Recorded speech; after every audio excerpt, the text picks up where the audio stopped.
Hey there, Mr. Terry, high school history teacher. Welcome back to another History Teacher X video. All right, this video has come across my timeline probably for years now.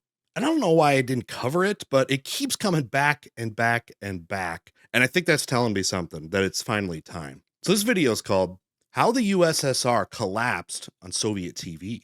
This is from a channel I'm pretty sure I've never covered called Ordinary Things, but the video has 5 million views. I'm very interested in talking about the politics of the USSR and the elements that led to its collapse. So I'm hoping to learn and then hopefully add some stuff for you guys. By the way, thanks to everybody that came out to the live airing of the latest episode of History Showdown, my history trivia game show. We had a great game with Trust Me Bro, Chat History, and Kalevin.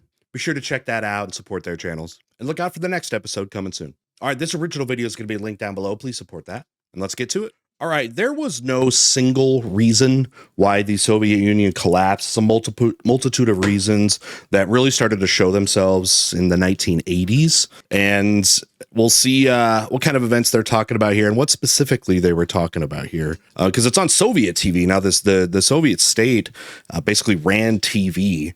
And with perestroika and glasnost, I mean, there was some lifting of censorship and reorganization of the government, but still, the narrative of so many things that go on in the Soviet Union was controlled by the government. But let's see what we got here. Greetings, comrades, and welcome to the Soviet Union. Hey. It's 1978, and things are going great. Is this the guy? We were the first nation to suffocate a dog in geocentric orbit, and we also set off the what was world's her name largest again? nuclear weapon. Laika or something? But those glory days are somewhat behind us now. Our vast empire may cover 1/6. Okay, there is, you got to give credit when credit is days due. are somewhat behind us now. I love the Soviet artwork, like the Soviet era artwork. Okay, the brutalist architecture I think sucks because it was all just about like efficiency of their buildings and apartments and stuff. But like their like artwork, their statues, it's sick. I think it's so cool. I don't know what that means, but I just think it's cool. Like, don't you think this statue is awesome? Vast empire may cover 1/6 of the world's landmass, but most of it is an uninhabitable wasteland. But hey, what everything east of the Urals sucks, right? In beauty spots or arable land, it makes up for in fully automated luxury communism. I hope luxury communism ever changes. I have a reliable job working in a collective shoe factory, all the potatoes I could possibly drink, and my first color TV. Vodka. It sure beats the old one that I watched through a magnifying glass. I can now clearly see what's happening. Dude, genius way to have a small screen that you can do cheap, and then you just buy some, some blow up thing. Hey, we had this when I was growing up with the original Game Boy. You could buy a magnifying screen because the screen was tiny and it was terrible. It was like that green wasn't backlit, and you would buy these lit up like magnifying glass things on there. For us poors growing up, that was what we did. It's the old one that I watched through a magnifying glass. I can now clearly see what's happening across our empire of equality. I like the guy's writing and stuff. He's good. Especially equal leaders are up to, and more importantly, what products they deem me worthy of. He's got a sweet Russia hat, Because everything is created by state-run industry, nearly every advert is gross just letting me food. know about the local availability of certain products. And trains. Like this funky ski-themed Lemons. number, telling me that lemons are here and they're fun for the whole family. Or Heck how yeah. about this one for our only available brand of washing detergent? I may never have seen a washing machine before, Hey, but now how many brands do we need, right? I mean, if it gets the job done, let's just nationalize every industry. The Soviet Union was doing. We don't need market competition. And thanks to my trusty Ekran television set, and because of our dear leader, God. Brezhnev. All right, I paused it. That might be bad. I might get demonetized. That dude might be the ugliest world leader we've ever had, especially at least in the television era, or at least the photographic era. He puts Lincoln to shame. Oh my God. Ugh. Leonid Brezhnev.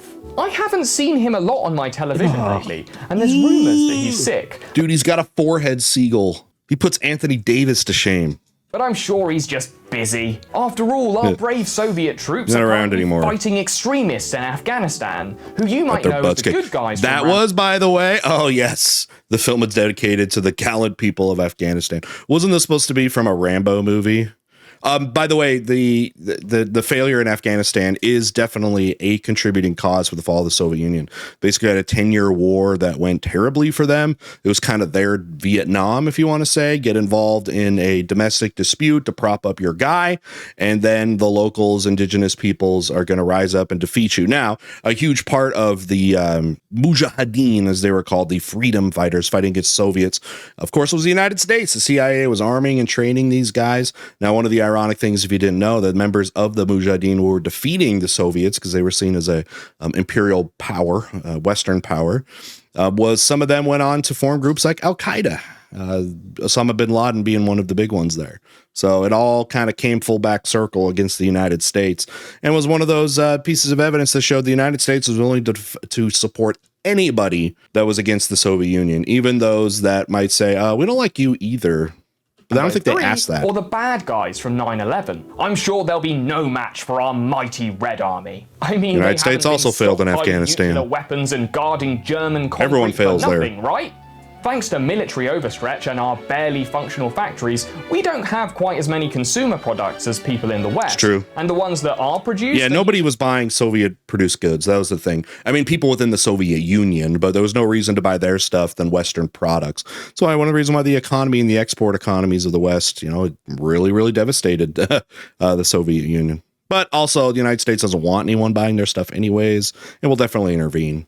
Snatched from the factories by corrupt officials before they even reach the shelves. So the only place that I see many of these products are on TV. Like this bizarrely erotic carpet advert that looks like it was filmed next to a load of sewage runoff. She's cute though. In 1982, I see Brezhnev. You can't go. You can't go from the cute girls to Brezhnev. Live and raring to go at our annual October Revolution March, which is confusingly held in November. And then we see Brezhnev again just 3 weeks later in November, at his right? own funeral. But before scarier even with Dad. The only thing that was on Soviet television. By the way, you notice some of the pallbearers? Did I see Yeltsin in there? I can't tell. Is that Boris? Front right. If you can see my mouse, is that Boris? I'm trying to look if anyone else around that I would recognize. I mean, what happened after Brezhnev, though, and in the early 80s is the Soviet Union could not keep a leader alive very long. They would put in these guys that were already like creeping close to death, a bunch of Joe Bidens pretty much. They were putting as like first term leaders of the Soviet Union, and they kept dying within like a year or two.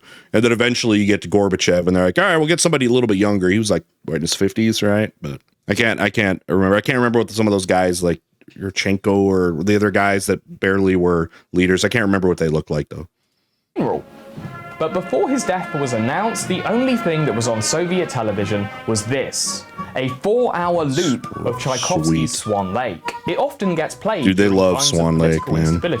That way, our brave and intelligent leaders make held sure on to that we for get decades. The correct information that they want us to hear. After Brezhnev went up to the great gulag in the sky, we were left with a bunch of leaders that looked about as fresh as the ones that we'd embalmed. Yep, the old guys. Display Simpsons.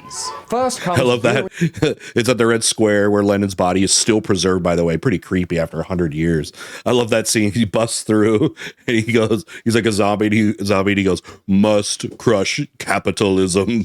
Andropov, a familiar face, and forgot these guys' names. Was comforting, as it was proof that something was recessing worse than our economy. He dies 15 months into his leadership, and then is replaced by the even older Konstantin Chernenko, seen here adopting the T-pose to assert dominance. But then he keels over just 13 months later. Gorby time coming up. We needed someone with some fresh blood. We were introduced to the new General Secretary of the Communist Party, the gremlin just died a couple years ago. Mikhail Gorbachev. At a sprightly 56, Gorby is young and his head is covered in ideas. Maybe this guy can change. It is kind of rough to have that birthmark, which is on his head, but also be balding just in the area around your birthmark. Things. If he can get his plans approved by the country ideas. Maybe this guy can change things. He wanted to, he's a reformer. Plans approved by the country's real leaders, the KGB. KGB stands for Komitet Gostervanoi Bezopastoy. The Russian CIA, okay? They are a highly sophisticated... By the way, if you didn't know, it was about this time that coming up through the ranks of the KGB was Mr. Vladimir Putin, who was seeing kind of the collapse of the Soviet Union through the 80s from his own perspective there. But yes, that is the perspective.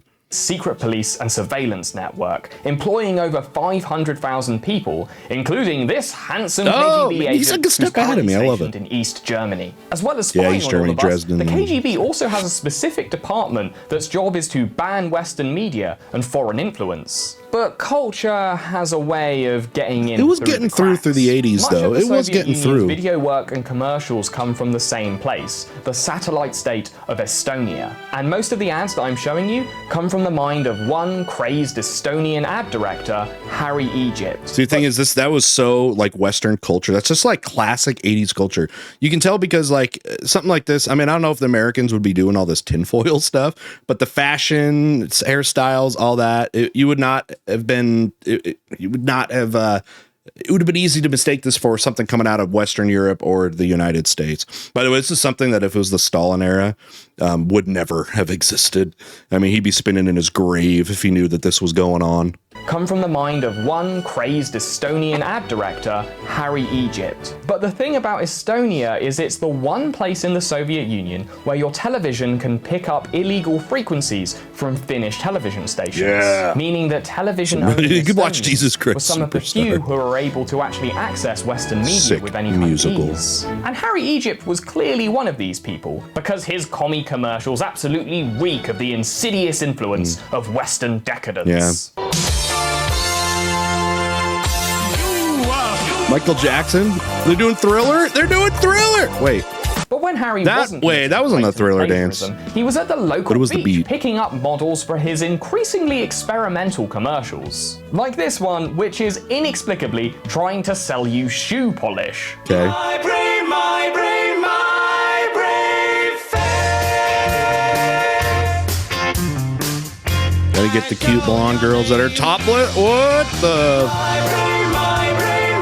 Dude, the Western decadence, the immorality of the West was creeping its way into the fringes of the Soviet Empire. I like this. This is what actually brought it down. Okay, this is what actually brought down the Soviet Union. All right, it was selling sexuality for shoe polish. Okay, nothing more American than that. Nothing more capitalistic than that. Why is he like probably best covered known in the whatever? West for this outrageous ear rape sequence, which is all about advertising the delicious taste of minced chicken carcass. Oh God! This is where your McNuggets come from, guys. This is the stuff you don't want us to show. You don't want to show people. Wasn't that great? See, that's something you would not have seen in an American commercial. Okay, we're smart enough in America. You don't want to see where your food comes from, all your processed stuff. Like, you don't want to see that. Okay, we know you don't do that. Perhaps our hip young leader Mikhail Gorbachev was watching these commercials when he decided to bring widespread reform to our nation. It was already perfect, and he was about to improve it. The whole of the USSR got a light dusting of democracy, as a few party officials were directly elected for the first time. They don't have much responsibility, but they exist. And this empowers ordinary people to feel like that they can actually criticize the current system. I cannot see Soviet miners anymore without thinking of the ones that were in the Chernobyl series. Remember those guys? Those guys were awesome. Not me, of course. Putin! I love it. Gorbachev also allows a few foreign firms to set up business in the Soviet Union. McDonald's. And by 1986, I can even see adverts for that dirty capitalist swill water known as Pepsi. But I wouldn't I had a buy Pepsi it today. I love if Pepsi, I could man. afford it. I'd rather just sit back, relax, and watch Russia's longest-running animated show, Well, Just You Wait, in which a chain-smoking wolf attempts and fails to devour the same big-eyed bunny. But he's usually outwitted by our nation's superior manufacturing prowess or our honorable secret police. So it's just like Tom and Jerry or the Wile E. Coyote and the Roadrunner. You just there's the dumb, incompetent thing that's trying to, capture or, defeat the smart one. I would think it would try to be a metaphor for like defeating capitalism or something like that, or like maybe the dumb wolf here thing is capitalism, and it can't defeat the strength of communism. Hey, what's going on? An official announcement from the Council of Ministers. There has been an accident at the Chernobyl atomic power station. This, yeah. One of the atomic reactors was damaged. Yep. The consequences of the accident are being taken care of. Huh. Well, that was short. Yeah, the news media tried to really play it down, but how tragic it actually was and how devastating it was.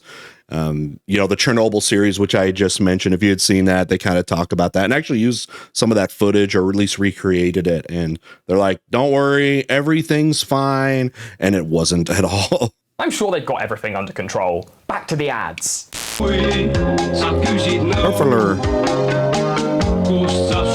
gosh. Putin. Oh, come on, Hair that one was Putin. good. 3 days later, we're told that everything's under control and that foreign reports of the death it was count not. have been They hadn't even greatly stopped it yet. exaggerated. See? Nothing to worry about. Stopped the fire The yet by lesson then, had here they? is that you can solve any problem if you throw enough helicopters and human suffering at it. Yeah. The level of the radiation in the area. I'd heard about that one. That was a misleading scene in the Chernobyl series as well. You saw that thing crash, and it made you believe that it was because of the radiation that the that helicopter had crashed. But it was they had hit that. I think they had hit that crane or whatever.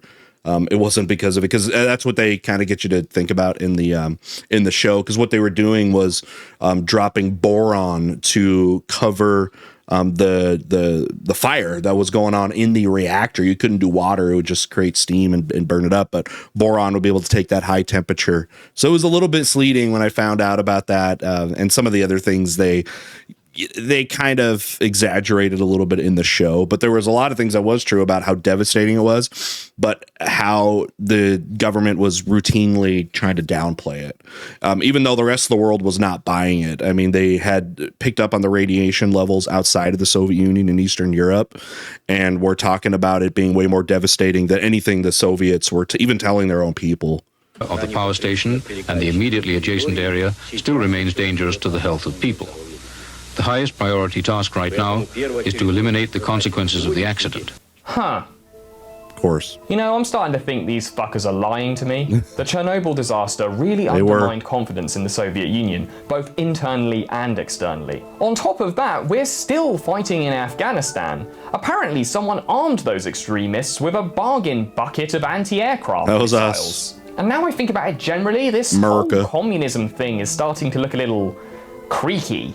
I watch commercials for cars and speedboats that I'll never be able to afford. I don't really feel little like boat going like that. to work, and a lot of people agree with me. I'd rather just sit back and watch TV. And there I can see that some of my countrymen are being a bit more proactive.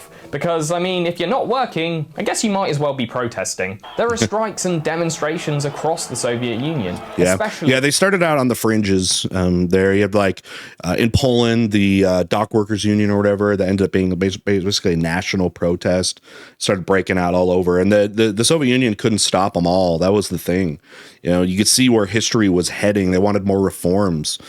Even if it came back to what the spirit of like socialism Karl Marx was supposed to talk about workers' rights and the democratization of the workplace, stuff that just was not happening in the Soviet Union. These came from workers.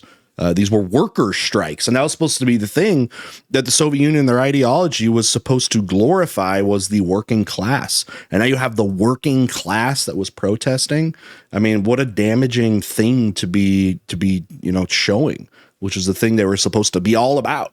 in the Baltic states like Estonia. But unlike our previous leaders, Gorby isn't as enthusiastic about transforming protesters into a cloud of pink mist. With uprisings going he squashed those protests. uncrushed, people are emboldened. On TV, I even get to see someone directly heckle Gorbachev. Yo, fuck 12, fuck the KGB. And I'm also seeing a That was really good. He just stayed up there. The guy probably said something like that. Well, Gorbachev was seen as in positive for some of the more progressive minded people of the Soviet Union. So even some of those workers and stuff like that. But then where he kind of ruined that relationship, I guess you're saying, when they turned on him, was when these protests were then, try to stop with military intervention, because that was what was happening there, bringing in the troops and all that stuff. And then that showed that he wasn't fully in line with these, the workers, and that, he had that opportunity to, but he ended up siding with kind of the hardliners in there. But the other thing too that comes with Gorbachev too is he was a reformer, especially with the trend of what the Soviet Union had done in the past, the glasnost perestroika stuff, where they were trying to bring in less bureaucracy in kind of the Soviet economy, and then to lift some of the censorship, some of the stuff that had been staples of communist government, communist society for a long time. The thing I say a lot about Gorbachev is he wasn't reform minded enough for progressives, and then he wasn't hardcore old school communist enough for the hardcore old school communists. He had no allies. He was trying to sit on a fence that was kind of too high, with too many people on each side trying to drag him in one direction. A lot more of this guy, a barely functional alcoholic known as Boris Yeltsin, who now holds public office in Moscow. He doesn't have He ends up being part of the coup to remove Gorbachev. A good thing, because he's always about 2 bottles deep. But I like what this Boris has to say, and so do a lot of people, including these guys. In the same year that the USSR triumphantly retreated from Afghanistan, it also shrewdly decided to let protesters tear down the Berlin Wall. This is a fantastic video, by the way. Glad to see it go. That thing was very entertaining and hitting a lot of major really points. Expensive to run. And, freedom, openness, blah, blah, blah, whatever. After being drip-fed capitalism for the better part of a decade, we were ready for the all-you-can-eat buffet. Moscow got its first McDonald's in 1990, and it... the Canadian branch, technically, of McDonald's is the one that spearheaded this. I think working directly with the Americans maybe wouldn't have looked too good. Like, that was going a little bit too far, but it's still McDonald's. It's an American company. I would suggest, because I do this in my class too, is show the news coverage. You can look at the one from like NBC or whatever about opening day in the Moscow McDonald's opening, and it was nuts. It was one of the highest like revenue and busiest opening days in all of McDonald's history. And it's really interesting because they do interviews with people, because they'd never really experienced something like this. And it was like the young people thought it was like really cool, and the old people are like, this is bull crap, we hate this thing. It's really funny. Check out the news coverage of opening day McDonald's in Moscow. It's entertaining. Drew crowds that we hadn't seen since that morning's breadline. But the boys over at the KGB, it was like tens of thousands of customers ended up coming. They started seeing their central power getting sapped away, and they blamed Gorbachev. Hey, and maybe they had a point. Maybe we were all a little overstimulated from all these new products, and to be honest, that chicken advert probably didn't help. Maybe what we all needed was another continuous loop of Swan Lake. This is what is playing. He's a good writer. On every television in the Soviet Union. Something I wish I was better at, script writing. Do what Russia does best. I'd like to talk off the cuff for that reason. Coup. They joined forces specifically to take us back to the glory days of gulags and gout. When the news returns, Gorbachev is nowhere to be seen. At least they were unified. And it's pretty difficult for the newsreaders to pretend everything is normal when there are hundreds of tanks rolling on Red Square. When our new leaders show themselves, they look like a bunch of grey-suited clones. They tell us that Gorby has come down with a nasty case of flu. No one takes these people seriously. That's what they did. In Russia, especially elites would have like summer houses, in like around lakes, maybe around like the Black Sea or something like that. And Gorbachev was at his when they did the coup, and they had made up that he was sick and stuff. And really, he was being pushed out of power and was fearful for his life. Anonymous. They're nobodies. I haven't seen them on my TV before, but I have seen this guy. On the day of the coup, Boris Yeltsin sobered up for long enough to jump on a tank in Red Square and give a rousing speech. Изоляции Советского Союза от мирового сообщества. Все это заставляет нас объявить незаконным пришедших. He calls for an open-ended general strike to protest the coup, which suited me because I stopped going to work years ago. Just 3 days Yeltsin later, loved the coup, though. Come on. Gorbachev is back, and he's appearing alongside Yeltsin. Didn't last long. Everything is different now.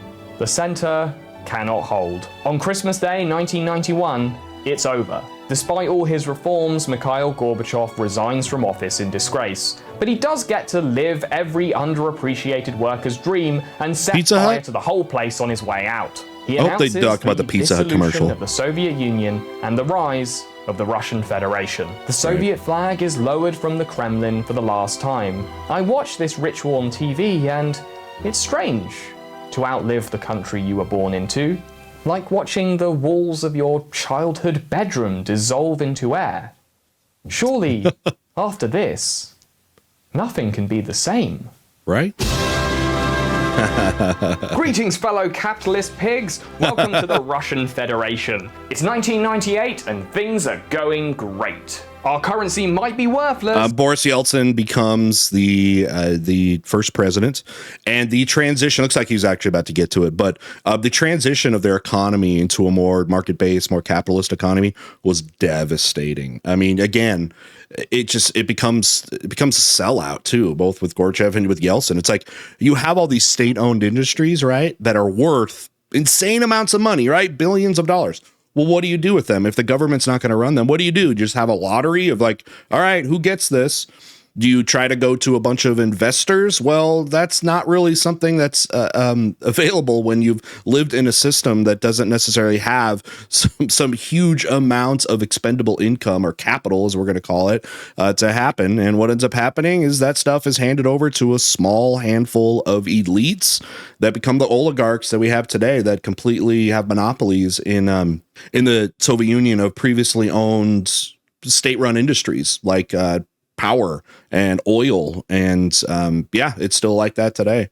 But we're propping up our economy by pumping dinosaur sauce out of Siberia and dumping guns off the coast of Liberia. I haven't been seeing much of our brave president Boris Yeltsin on TV recently. There's rumors that he's sick, but I'm sure he's just busy. So weird. The last time I saw him, he was getting loaded with some American pervert. Even the KGB got into the capitalist swing of things. Doing a successful rebrand in the mid-90s, they're now known as the FSB and are led by this guy.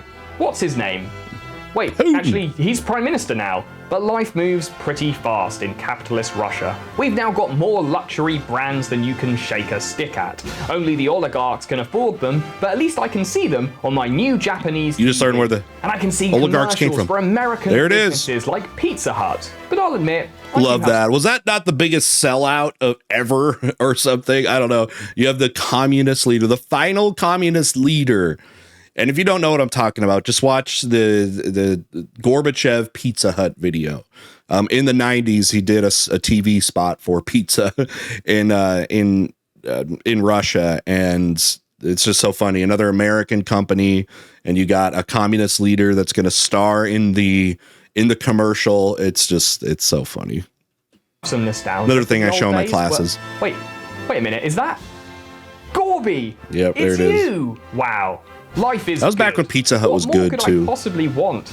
I hope nothing ever changes.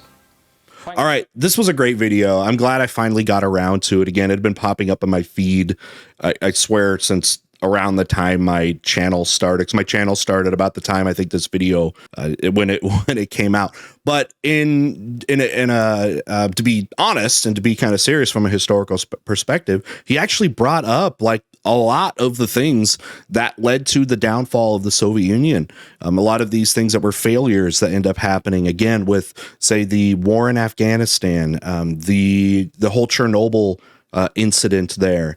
He kind of, was passingly talking about glasnost and perestroika in a way that for the most of these videos, it wasn't really teaching you new things. I think you had to kind of be aware of these issues beforehand. So hopefully I was able to add some things if you did not know why those were significant. Some other ones I guess you would add to this that didn't necessarily get covered would be like the space race and how expensive that was, the nuclear arms race as well, and how much of a burden that was economically for the Soviet Union to sort of keep up and even take a lead when it comes to amounts of nukes and things like that. So there were some other things that were in there, but in a very kind of fun, comedic, well-written way. This did a pretty good job at covering some of those issues. So, all right, with that, again, I hope you all are doing well. With that, we'll see you all next time.